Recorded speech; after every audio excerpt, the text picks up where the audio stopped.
حضرت سیدنا صدیق اکبر رضی اللہ تعالیٰ عنہ درخت کے نیچے بیٹھے تھے. ایک چڑیا ایک شاخ سے اڑ کے دوسری شاخ پہ جاتی, وہاں سے اڑ کے پھر دوسری شاخ پہ آتی.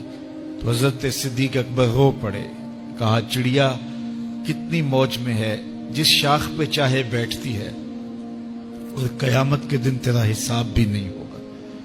کہا پھنسے تو ہم ہیں.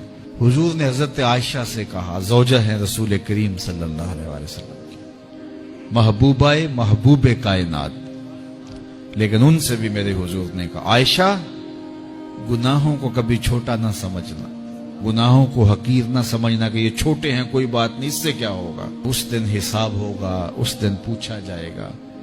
تو اپنی زندگی کو مرتب اور منظم کر کے رکھو.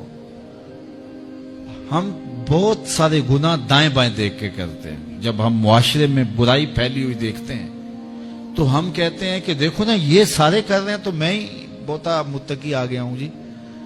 دائیں بائیں دیکھ کے گناہ کرتے ہیں. پھر ہم کہتے ہیں فلاں بخشا گیا تو ہم بھی بخشے جائیں گے. اچھا اگر وہ نہ بخشا گیا تو پھر جہنم میں جانا قبول ہے.